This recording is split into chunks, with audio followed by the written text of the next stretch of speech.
Welcome to Race to Win, a sailing podcast brought to you by racecues.com. We analyze RaceQ's 3D regatta replays and review racing tactics, rules, and winning strategies. Today we're going to go over the dinghy start, which is a pretty classic small boat starting strategy. It'll work well for almost any boat that has relatively fast acceleration. But if the boat that you are on is something that takes a day and an age to get going, this is not going to be the start for you.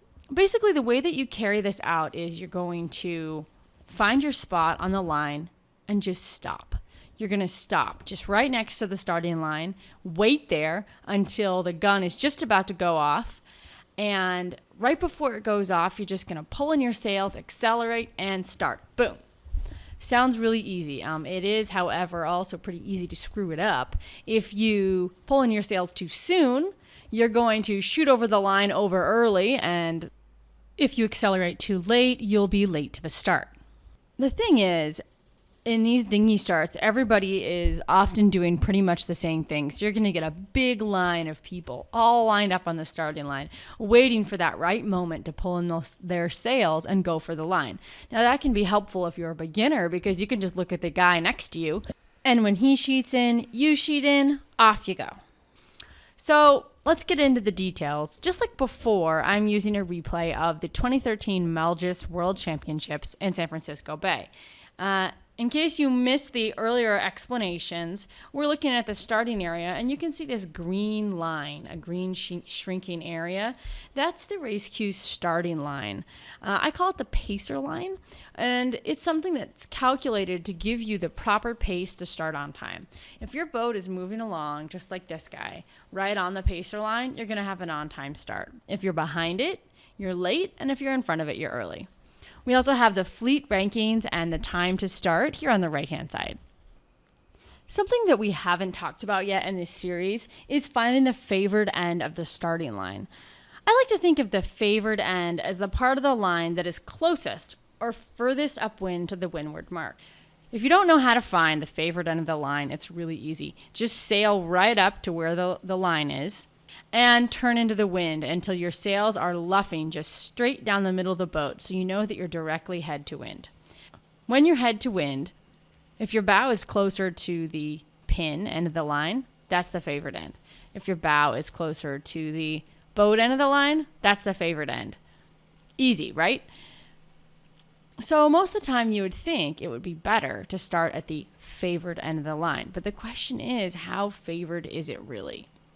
Do you really want to be battling it out for position right in the middle of the pack? Or is it better to start on the other side where nobody's around? Maybe you don't have as good a position, but you can get clear air and just get away from all those people that are battling it out on the favored end. So once you decide where on the line you want to start, then you need a strategy for how to approach the line. This is a pretty easy start to execute if you're a beginner. Just find your hole on the starting line, which can be difficult in big fleets, but find your hole, sit there, and then when the guy next to you pulls his sails in, and a lot of times he is right next to you, just inches away, you pull your sails in at the same time, and off you go. In a crowded fleet, there is a problem with running out of room. If you don't secure your position on the line early enough, you're going to end up in the second row. And once you're behind in a lot of these dinghy type races, it's very hard to get ahead. Most of the time in these competitive one design fleets, where you start is where you finish. So if you start last, you're probably going to be finishing pretty close to the end. So the start is very important. Let's watch an example of a Melgis 24 executing kind of a modified version of the dinghy start. So keep an eye on boat 37. You can see from that colored line, which is his speed-coded GPS track, he's kind of been hanging out in this area. Now he's stopped. There's a minute to the start, and he knows where he wants to go. Wow, did you see that little acceleration there? He was not going to let that boat get his spot.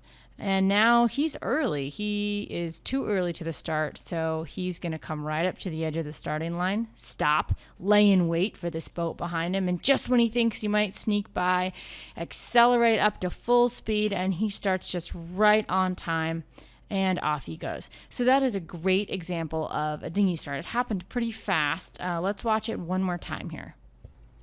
So this time we're going to watch it from head on. The boats are actually sailing away from us right now. He's kind of playing around in the starting area here, trying to pick out his hole. Remember the place on the line where he's going to start. So now we're 1 minute from the start, and here he is stopped, just completely stopped. He sees a gap in front of him that he's going to get ready to go for. So whoosh, there's that little spurt of speed again. That was a little too fast. He's a little early, so he's going to slow down, let the sails out a bit, and now here again is where he's going to come to a total dead stop, the classic dinghy start. Here comes that guy up behind him again. He's not going to get by, though. He's got his timing down, accelerates hard, whoosh, right over the line. Looks like he was late by, if you look, about 6 seconds. So that's, pretty good considering the amount of boats there are in this fleet. But you can see with the fleet rankings on the right, it's really interesting to see who used which methods and how their start was. That's all I have for you today. I hope that watching this series is helping you get down the basics of your starting techniques or review them if it's been a while. And we look forward to talking about more advanced things coming up soon. If you enjoyed this podcast, you can find more on our website, www.racecues.com/podcast, or search for Race Cues on iTunes and click subscribe. We would love to hear from you, so please give us a review on iTunes.